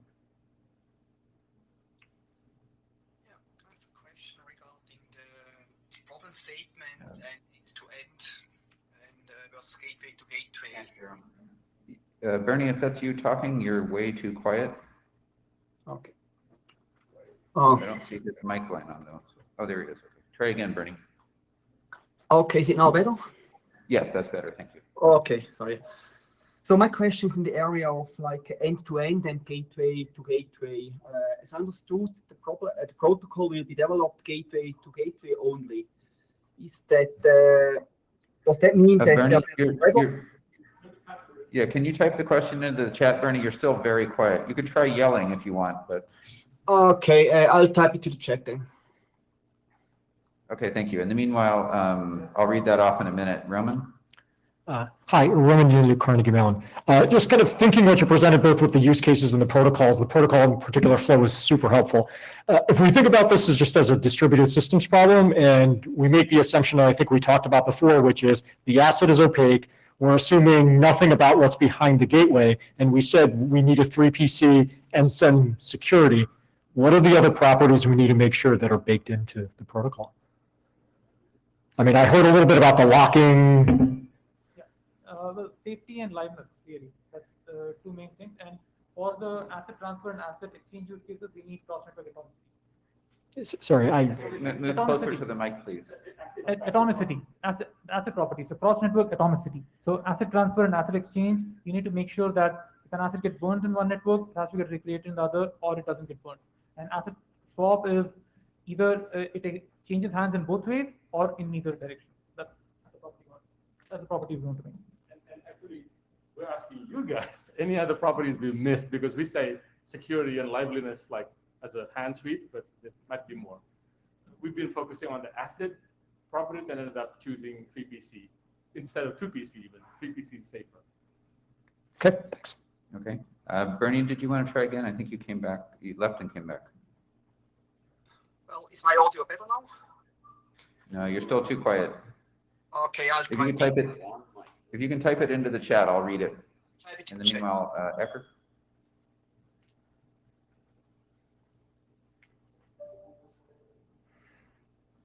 Yeah, Chris Squirrel. So I'm concerned we are falling into a trap here, which we often see at IETF, which is a few people interested in something come to us for something which is embedded in a much larger context and which can't be understood without that context. And we don't have that context, and we're asked to define this like very narrow piece. So it's like we're building a rocket, and could you please design the upholstery? And that concerns me. So maybe there are a lot, I look around this room, and I see a lot of people I already know, and I know do not work in this field. And so, like, my question is, like, who are the relevant people I have in this room for us to actually solve this problem in a reasonable way? And I'm not going to listen to you when you tell me that I don't have to worry about the embedding, because I don't believe that. But this is why we're going to do a use cases document first. No, that's not what I mean. Like, you can't work when you are the only pipeline of this community. So the people who are the consumers of this technology have to be here in this room to work through it with us. So hold on. Sorry, that's it. Can I ask a clarifying question? Yes. Question. Totally get it, right? And the other thing that people do all the time is they come to the IETF and they bring such a monstrosity that we cart it down into a bare minimum. So, you know, finding that middle line is hard. So do you have a notion in your head of what you think the bare minimum pieces would be in order to, you know, does it include, like, you know, do we need to define inter-network transfers and locking and things like that? I mean, you don't know because it's... I have no idea because I was completely unable to understand the context. Okay. So, like, and it's precisely what I'm saying, is that, like, what is necessary here is the people who are consumers of this technology have to come here and have to work with us to develop it if we're going to develop it. Because otherwise we're developing according to set of requirements, which, not that I don't like you, not that I don't trust you, but they came from you and did not come from the community as a whole. So I invite those people to come to the microphone. Robert? So I'm not sure whether the problem's tractable from the way I look at it, and maybe it means that I just think that it needs to have more constraints as to under what scenarios this might fail, and exactly having those listed out and what happens, because that's the thing that I'm most worried about is what's the trust relationship between the two gateways effectively, and if one of them says, actually, I've failed to commit this, can you roll back, for example? What stops that gateway from actually committing that asset to that new network and asking the other gateway to effectively keep it alive, or vice versa, those sorts of questions? These are exact questions we grapple with. These are good questions. Because I think that, going back earlier to my comment earlier, is that I think three-phase commit guarantees the asset properties under certain bounded conditions, and in the real world, those sometimes fail. And I think in the real world, when those fail, you have a human come in and has to come and sort things out. So I think if you scope those things down and say, it works in the mainline cases here, these are the cases where things can go wrong and you'll need some out-of-bound way of resolving this, then I think it is tractable. But can you get a network or a protocol to solve this and guarantee you make a transactional change between two discrete points in the world at the same time? I think that's that one's no. This is great input. I do, honestly, yeah, there'll be some point in time in the transaction where a human has to come in, you know, some IT guys, okay, we gotta do something. Yeah, that's a perfectly reasonable, scenario. Okay. To put it another way, you're sort of asking, where does, like, the legal framework have to take over, to cover the cases where the protocol can't solve, right? That would be another way of looking at it. Yeah. Bernie wrote his question, so let me read it. The first presenter mentioned the scope to be only gateway to gateway. Is it meant that the protocol will be designed to only work, gateway to gateway, or will there be room for a possible later extension to make this work end to end? This is relevant example for cases where gateways are hacked. Right now, it's just gateway to gateway, and when we sort of finish that, it's up to the IETF if later on you want to extend that to end, originator to beneficiary. So, hi, Philham Baker. I'm not sure that the way that you're scoping it at the moment, taking the networks out completely, depending upon the properties of that network, I think I can simplify the protocol substantially. In that if you have structured cryptography going, that gives you the ability and access to some proofs that otherwise you wouldn't have. So you might not want to do that. But from the point of view of the planet, I am very, very concerned of any action of the IETF that will be seen as endorsing Bitcoin, proof of work, the destruction of our planet. You know, those people are using 1% of the global energy. They've constructed a Ponzi scheme that has destroyed at least $100 billion of wealth, and is in the and those are relevant when it comes to if the IETF starts a working group that may be that is going to be used as a way of endorsing that whole field. And I think that the IETF has to be very careful before it takes any step that would be interpreted in that way. Certainly interpretation brings an interesting question, but I'll note that we already have invented something that has helped Bitcoin and other, you know, realms work, right? It's called TCP. They're communicating their transactions over it. So the point of this group was to transfer digital assets, and yes, it could be misused for something that we don't like. I'm in your camp otherwise. Michael. So, sorry, just to add to Philip's question, just for an answer. I think during our conversations for the drafts and everything, we knew there were networks like Bitcoin or Ethereum, which have this sort of negative impact on the world at the moment. But you'll notice that in our use cases, and mostly in our conversation as well, we focus on networks based on technologies such as Hyperledger Fabric or Corda, or even other things which are more on the permission side of networks rather than permissionless.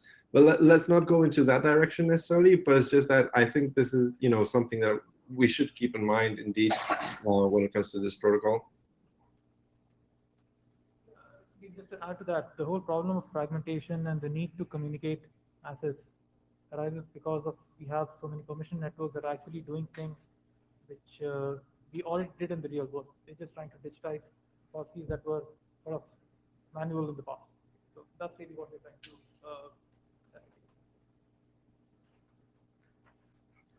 Yeah, Michael Perrock here again. Just wanted to get some clarity because I think, you know, for sure, I look at the general BOF goals, see for sure, yes, problem needs solving, right? It's something I encounter constantly, right?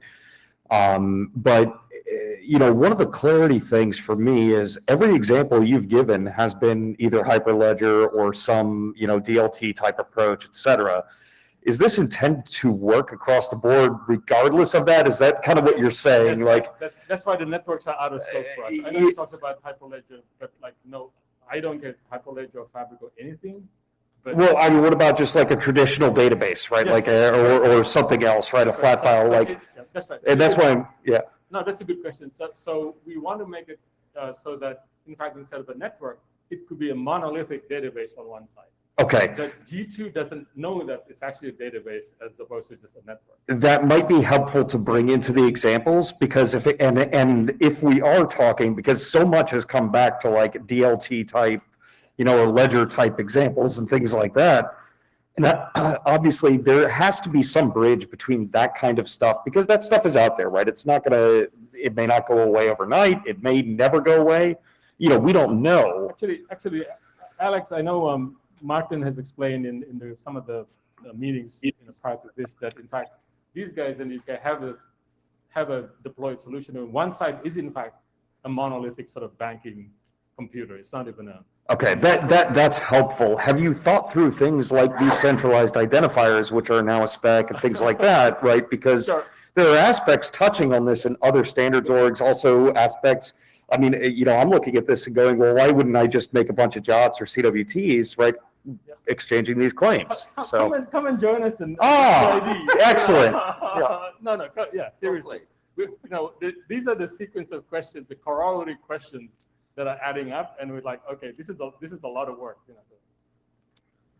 we add, again, the reason why the examples focused on decentralized ledger networks is because it's strictly speaking a newer and a harder problem to solve. That's really So, Martin Thompson, I'm looking at these questions here, and these are good questions. These are the usual questions, so unsurprising. Bernie asked a question about end-to-end, and that was very quickly waved out of scope. The discussion here, we talked about locking and various other things, and being able to assert to your counterparty that you have a lock on the thing that's being transferred. That to me suggests that the scope is a lie. I have a very hard time believing that you can implement something like this by putting that stuff out of scope when it is so fundamental to the protocol here that we're talking about delivering. But I don't want you to answer that question.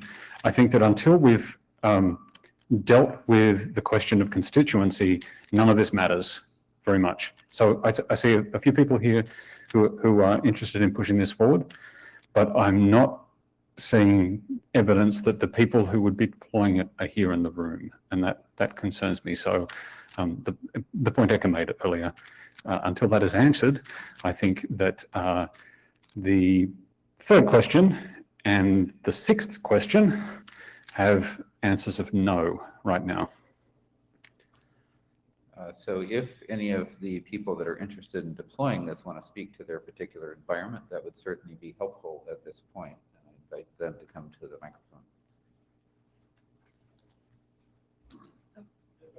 Yeah, what do you call it? My phone isn't working with the authorization thing, That's so fine. Can you state your name and affiliation then? I'm Rebecca. I'm with 14BIS.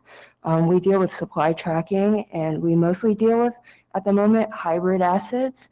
So basically, like actual parts that have like, IDs associated with them, and ownership is like digitally recorded. And like a lot of times, currently with the clients we manage, like it's everything is on like a Hyperledger like Fabric network, and everything is internal. But we can see like in the future, if like, for example, our clients are transferring assets that we did not create for them, for example, like off another client of theirs like network, this could be something that's like interesting to us, and we would want to establish a protocol. Obviously, we would have to work with however their clients like, are dealing with how they handle like their own assets and data, and we would have to build a specific set of rules for our gateways, but this is definitely something we're interested in. Great, thank you very much. Hi, I'm John Robotham. I'm with Ernst & Young, and we deal with these problems of either permissioned blockchains talking to other permission blockchains, or permissionless ones talking to permissionless, or you name the combinatorics. These are critical problems. I would also point out that a fair amount of the theft going on right now in permissionless blockchains happens at the gateways. That's usually the vector of attack. So these things, what we're talking about here, I'm actively participating in this working group, and I think it's very important for us in both financial and supply chain kinds of applications. Okay, thank you. Do you have a deployment case too? Go ahead. For those with general comments, please do use the Q button on the phone. So apologies, I also have an authentication challenge. Ori Steele with the Transmute. I work in the digital identifier cryptographic assertion space, and involved both in permissionless and permission blockchain technology. Agree with the comments John made regarding where we see fraud and attacks in the space, on the endpoints. Certainly a concern. Certainly the industry will solve for atomic swap blockchain interoperability between networks awkwardly by itself. an absence of guidance from a group of folks who've organized to create, clarity. I don't know how much representation it's my first time at IETF. I'm not sure how many financial institutions come to these kinds of meetings to provide input, but they are relevant to the questions, on the screen. I think my main interest in this work is sort of seeing cyber physical supply chain cases. So you mentioned some of the hybrid physical digital cases. Seeing folks coming together, thinking more about those use cases is important to my business. And, we intend to deploy technologies that support providing physical supply chain traceability, but also non-physical digital supply chain, software supply chain use cases. I think there's a good amount of overlap in some of the pieces that you've proposed. I also think it is a challenging space, and that scoping is very hard in this space. So I'm not sure how useful any of that is, but I support the attempt to create some order in the space. Thank you, Michael. Yes, so Michael Prorock, Measure.io, definitely willing to participate in such a working group if it comes to play.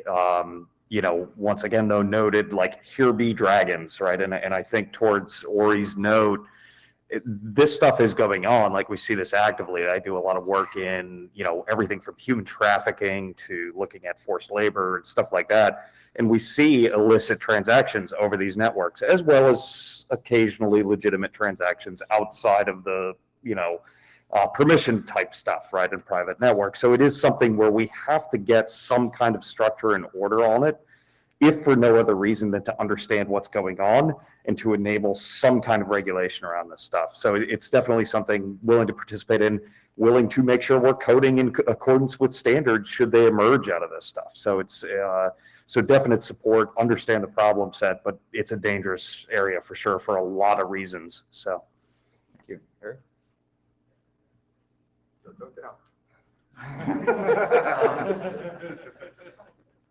So the last thing you said was the most important one, I think. So I guess I'd love to hear from Ori and you and other people. If the IETF produces a standard in this space, will that bring order, or will that be XKCD 927?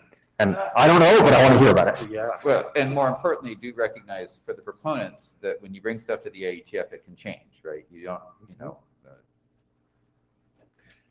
Yeah, and I'll follow up on that, and Eric, and I think that's an excellent question, and is part of my concern. Like, I think the change actually is a good thing, because I think bringing strong technical merit that's internet interested, cross-boundary, that's important. What I'm not sure on is, have we actually defined the scope well enough to actually sit down and write about this? I am not 100% convinced that IETF putting a standard on this will be very helpful unless everyone actually follows the standard, right? Or we see a large degree of adoption. And this is one of the things that we see supply chain wise, and it's come up in other conversations at IETF, just thinking about things like FAA, right? And exchange of information around drones and other types of things. When you start getting into these international boundary type questions, sure, it's great if everyone's respecting, some North American model or North America plus Europe, et cetera, but the world is much, much bigger than that, right? And so if we're only seeing a partial buy-in from this, that's concerning. This goes a bit to, is the IETF the right place to solve it? And I am personally not 100% sure of that, right? I think from the technical side and defining these protocols, maybe, but these network protocols for exchanging information in an ACID type way, they kind of exist, right? So that's a little bit of the concern I have, is maybe this is more of a regulatory and a policy question. Maybe this is an ISO thing, et cetera. And I'm not 100% sure yet, but I'm highly interested in the area. I mean, the reason why it's IETF, it's kind of the home of interoperability, and it's an open forum, right? So I don't have to pay so many $1 million to get some industry consortium, right? And the specs are going to be, open to anyone. Well, and the paid aspect, right, is a highly concerning thing, right? So many of these things masquerade as standards or interop things, and then in reality, it's just pay to play. We see that in agriculture all the time. Like, oh yeah, we've got such and such going on, but in reality, all you're doing is charging the farmer a bunch of money for very little value. So if we can break that with a totally open, non-proprietary standard, cool. But if that just defines something so people can masquerade and say they're doing interop, that concerns me as well, right? just want to comment on where this is being used or applied. So at least under the Hyperledger umbrella, the flagship, there's an interoperability project called Cactus, and then we have our project under Hyperledger Labs called Weaver. These are the two most mature interoperability projects for permissioned blockchains, really, because that's the point of view we were coming from. And within Cactus, you already have an implementation of the ODAP protocol that was talked about here. And Weaver, we've been building this concept of using gateways to communicate views as well as exchange assets or transfer assets, and we intend to comply with whatever protocol is agreed upon by the working group. So, and in the recent past, we've had basically every week we have a lot of meetings with Cactus, Weaver, with the EEA, with other various big players in the blockchain world, and everybody is interested in this. Everybody wants a solution. Okay, let's go on to the last couple of comments, and then I'm going to bug Roman and Paul. Heads up. So it's Ori Steele from Transmute. I'm queued to respond to Eric. I think you'd know better than I would how the IETF might handle a situation like this proposal. The only thing I can say is that given the nature of the problem, I think engagement, international engagement from regulators, banks, financial institutions, and technology developers would all be critical. And it should be observable that they are there to participate in the work, and that if those constituents are there and they're engaged and they're contributing to the work and their contributions are visible, I believe the IETF can produce interoperable standards that address the financial industry's needs for transport protocols. However, I'm not sure we're fully seeing them, enough of them here today. I don't know what the criteria for observing the presence of those kinds of entities, but I think seeing regulators stepping up to the mic, saying things like, we'd like to participate, we'd like to comment, we'd like to see, my naive perspective on it is I would like to see their comments on the proposal.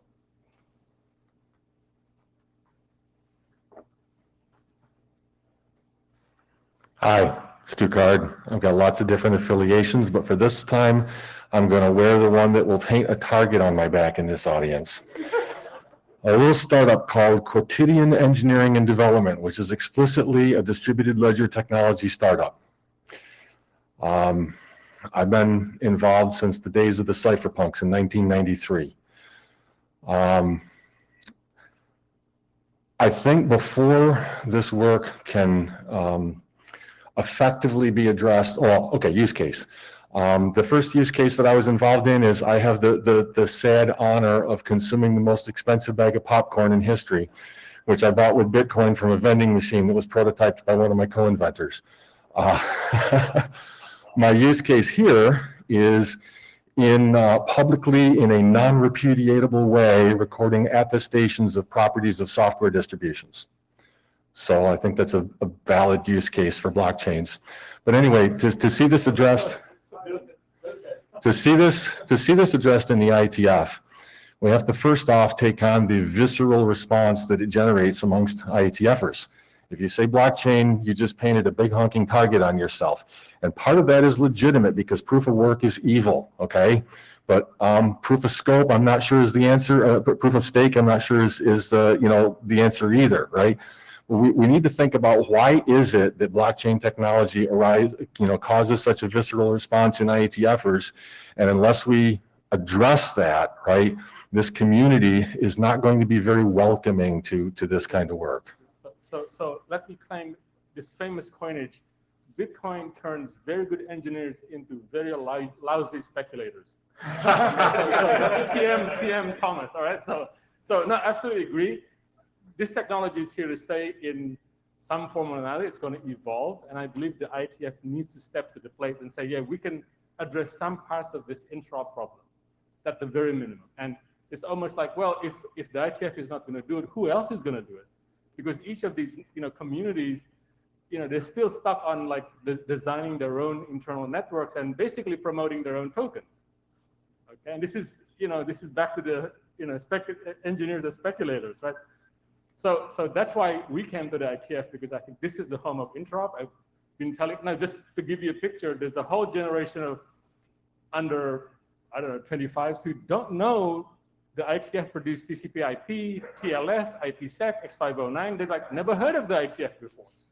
And this is a problem, not for me, it's like everybody. And I think this is a good, this sort of kind of work is a good entryway for people to say, well, yeah, we've got the engineering know-how. We can do it too, and we'll do it better with good design engineering principles. All right, thank you all. I will say that the right magic words are Merkle tree. IETF has used Merkle trees a lot. You have to couch it properly. Roman and Paul. So I have 20 minutes left. We have some, I think, options about what would be most useful to you two to make a decision in the long run. We can start doing polling now, or next up technically on the agenda was a charter discussion, but it feels like we might want to preempt that with usability and other stuff. So we'll let them confer in their developed Merkle tree's head. So give us 1 minute while we pause for a moment. I will note that I did pull up some of the, actually, while they're thinking, I will put up some of the proposed charter. So you can read a couple of sentences while we're waiting. David? Any chance I could make a comment while we're waiting? Yep, go ahead. Thanks. David Skenazy, Internet Architecture Enthusiast. So just to respond to some of the points here before, the main question that I'm noodling on is whether the IETF is the right place for this. Because the IETF has some advantages in that, yeah, it's free, but so is GitHub, and it has some IPR policies which are great, and it has some credibility. But then the question is, like we were saying, there seems to be some use cases that make sense. But at the same time, the optics of us enabling technologies that folks have concerns about could damage the credibility of the IETF. And that is somewhat of a concern that is worth taking into consideration. So I don't really have a question for you. It's just, I think that should be part of our decision on whether we want to adopt this work, on what the consequences would be long term.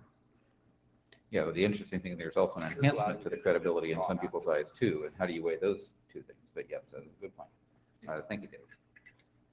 If I can add to that comment, so I've been working with blockchains for the past like 5 to 6 years, and I've started with Ethereum and Bitcoin, but then moved on to more refined, you could say, networks.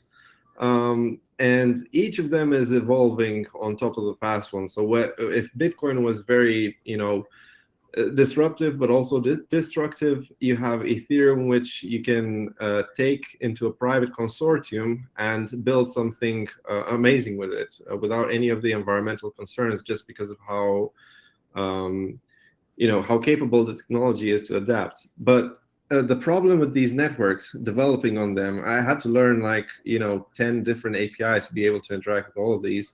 And none of them have any standards between each other. It's very hard to take what you learn from one network and sort of say, okay, this is similar to this other one. And the problem that all of these networks face is that they sort of, especially the permissionless ones, they sort of have this ego that it should be decentralized. There's no governing authority in this blockchain space, especially and also in networks. So I think a group like IETF, which is worldwide and has this sort of it's not a single entity. It's multiple companies coming together. This would be like a perfect use case, I think, for an institution like this, an organization like this. Yeah, thank you. All right, Roman, are you? Let me table you for 1 second. See if you guys are done. Okay, I'm gonna let them jump first. I need to answer their question. Paul, City. So the question is, can you talk a bit, like a couple of minutes about the charter and see if that gives us more clarity about answering one of the first two questions of the BOF about whether this is the right place and whether this is a problem we can solve. Yep, as I said, that was actually my next plan. So Colin, did you have? I'll make this really brief. I think the IETF should be very hesitant about not doing work because of a value judgment about how it will be used. A ton of the use cases I heard were permission block change, which probably have very low energy impact on the world. Obviously, there's some use cases that have very high energy impact. But if we start going down that path, there is no end to it. And, you know, it sure is a good thing we didn't invent the SHA hash. I mean, you know, think about that for a second, right? I really think that that's a slippery slope that we have no way as an organization of picking the right place to be down that slippery slope. So I expect individuals to decide whether they contribute and work in the area or not based on their own decision point about that. But I don't think that that is one of our criteria for choosing working groups particularly. And yeah, I agree with David completely. We should think about that. Maybe I'm totally wrong.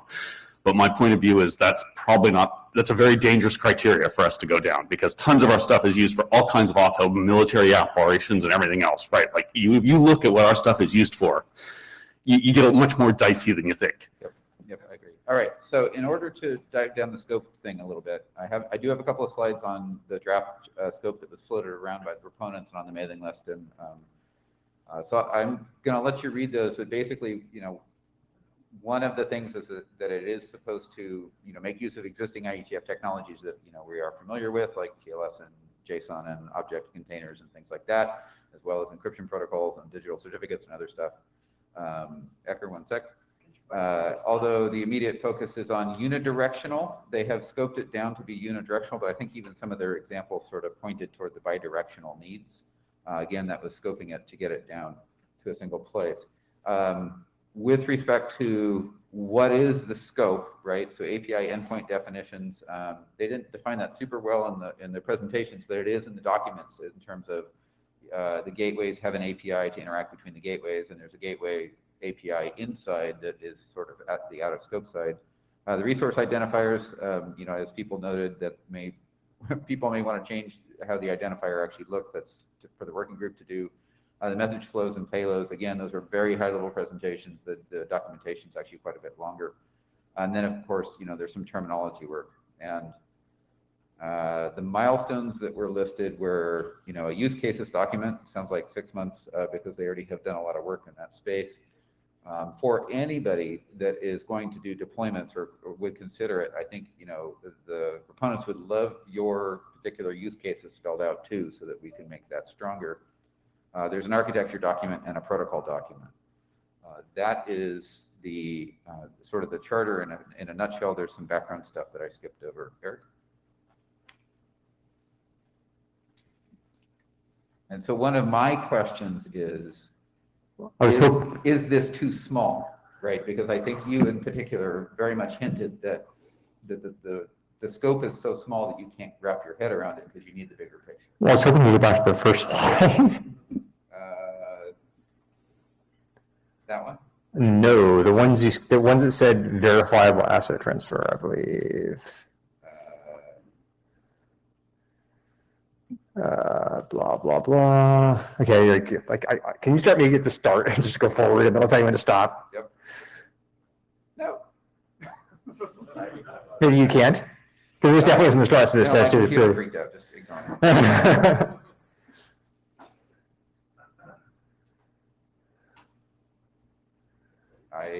I didn't see anything that said verifiable asset transfer. I was verifiable by third parties. Could be. But I just want to look at that slide for a minute. Well, first of all, these numbers are fantasy. Can we just pretend like 6-12 months is like banana pants? Like we all know that, right? Well, slide 1, maybe. This is slide 8. That's slide 1. Yeah, 2, 3. I'm just going. 4. Fantastic. This is what I want. Okay, good. I don't know what this means. And this is actually really important. I know it seems like I'm nitpicking, but it's really important because one of the key descriptions, and this goes to the scope of the question, is one of the key descriptions of the DLTs is to provide double spending protection. And so is double spending protection in scope or out of scope for this problem? So if the asset properties are fulfilled, then we should not have double spending. That's why we talk about acidity, acid versus double span. But I don't think that's correct because you have three networks, A, B, and C. And what stops A from allegedly transferring to B and then to C? So this is why you have gateways, and the gateways have the commitment, and you have the legal behind the gateway. Okay, but then that's not third-party verifiable, that's my point. So Hang on. So third party means that if there's any disputes, a lawyer can come in and say, show me evidence on your network, show me evidence on network 2, and we'll resolve this. This is what it has to be verifiable by a human being if there's a dispute. Okay, and this is going to require some more fleshing out here because, okay. Well, yes, so I do think this is too small, but I think I've said as much as I can say about that already. One of the interesting things to me is that, I'll let you go ahead and then I'll rephrase. Or Steele from Transmute. My understanding is it's sort of attempting to solve for the double spend problem through a legal enforcement mechanism, as I read it today. Fair enough. So maybe you could clarify. That's why it's a proposed charter. That's fine. But this is good input, by the way. Yeah. Cool.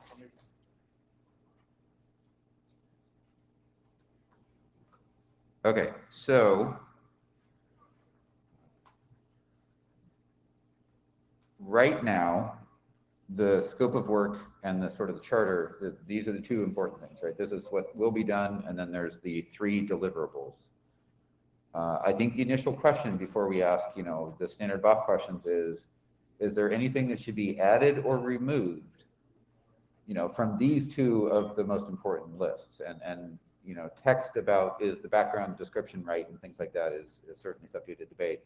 I'll note that, the one oddity for me in this whole endeavor is that we do have a case of a potential IETF protocol that has some integrated legal frameworks that are sort of necessary for the protocol to work well. I actually don't think this is the only case where that might be, but I was struggling to find the other ones. I think I can give you another example. So X509 certs issued by a CA. There's a long CSP it's a legal document. It's got warranties, and if the CA screws up, you sue the CA. That's illegal. If you send in the lawyers, I mean that's what they do in the real world. Yeah. And that was the one that I think was most tangential to me, especially with proof of CA's issuing stuff. Go ahead, Michael. Yeah, quick clarifying question, should some existing thing already exist for one of these items? I mean, is it a potential outcome to just say, nope, we're going to go point at that other standard? And you hinted that with the terminology, and if I didn't see NISTR and ISO on there for those things, Actually, I'd be really worried. We actually want more Okay. vendors. Yeah, please. Yes, that seems like a good mailing list topic, et cetera. This is like the obvious one. You just Google it. And ISO is the other obvious one. But yeah, please send us some more stuff. Yeah, I think the proponents are very open to help. All right, so I don't see any more questions, which brings us to, given our understanding of the problem space today and given our understanding of the proposed scope and deliverables, we should go back to ask sort of the more standard, BOF questions. I think the first is, what is the sense of the room? And I guess I should use the hands tool in order to show of hands tool. So let me live write. You guys won't be able to see it, but I'll read it as I'm typing. Is the problem space well understood? Is that a sufficient one? Any objections to that wording? We're good at objections. All right. So I'm going to start the session. Please raise your hand if the problem space is well understood. Do not raise your hand if the problem space is not. If you're not going to use the tool, you're welcome to raise your hand in the room if you think the problem space is well understood. Question is scope on the question. Well understood by this room or well understood in the world? This room. Okay, the world knows.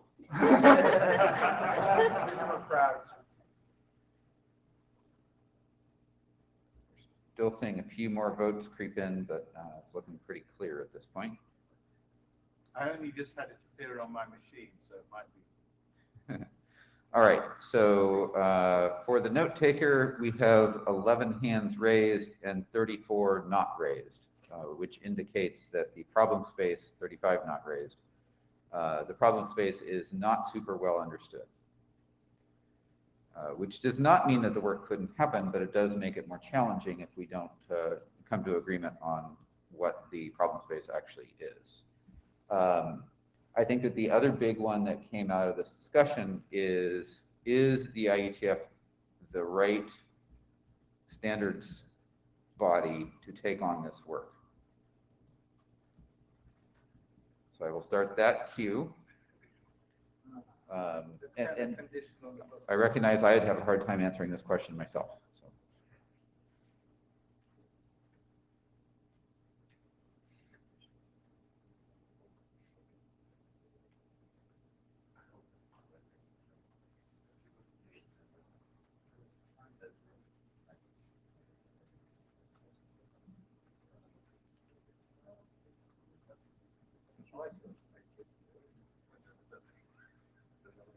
I like watching people change your mind. There's people that have switched back and forth. Well, I keep clicking on the output of the result of the poll instead of the input to the poll. Phil, I can help you. All right, I think we'll call that good. So for the note taker, that was 24 hands raised and 20 not raised, with a slight leaning toward actually the IETF might be the right place to actually conduct this work. 25 to 19, last minute change, okay. The queue has been cut. So the next question, I think, would be recognizing that we don't agree necessarily the problem space is well defined. This next question is going to be hard to answer, but it is still sort of the right next question, which is the scope of the proposed charter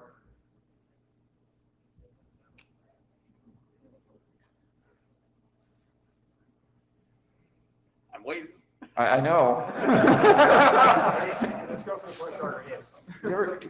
You ever authored questions live? It's good fun. Is the scope of the proposed charter, I don't want to say sufficient. I don't want to say too small or too, it really needs 2 questions, but I didn't want to do that. Correct. Viable. Sufficient to start a working group. Satisfactory. Yeah. I have a cookie that's sufficient to start a working group.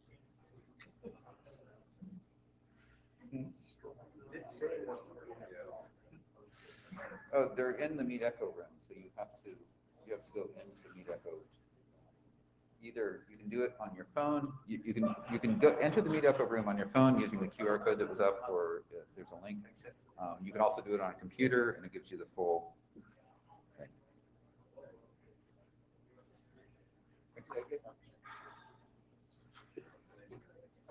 Yes, I always have.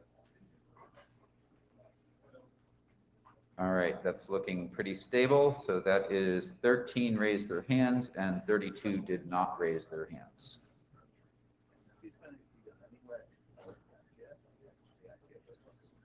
So that to me sees that there's probably a scope question that would require some work with the ADs in order to come up with a scope that was actually better, or possibly another BOF. Roman and Paul, what other questions would you like to have answered?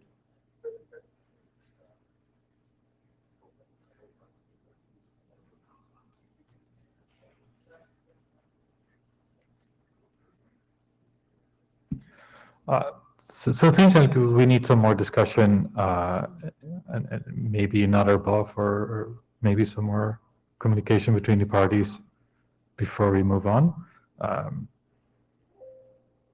Does that seem?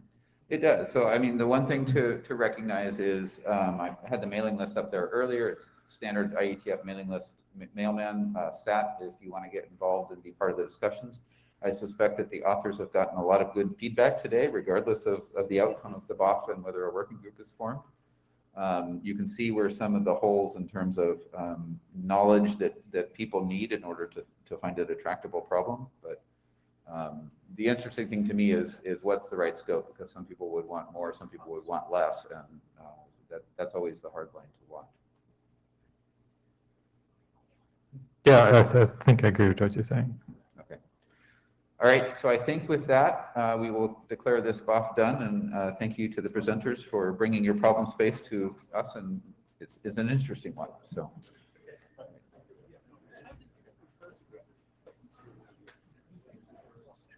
That is a great question. I don't really know.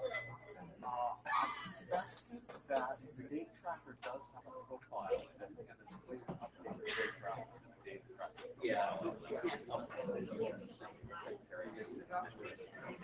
Sorry, I do know I got mine. The secretary took photos of me and put them there for me. They do. Yes, that's how I got it. Okay.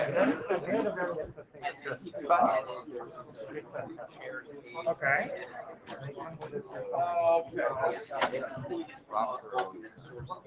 But if you send them a picture, they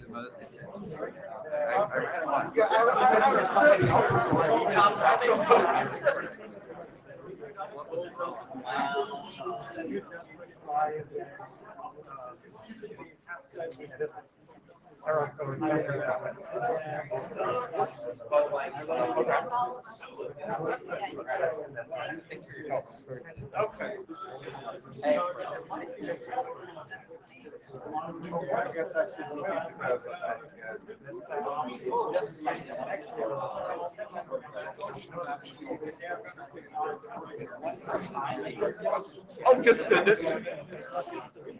You know, there's a AI system on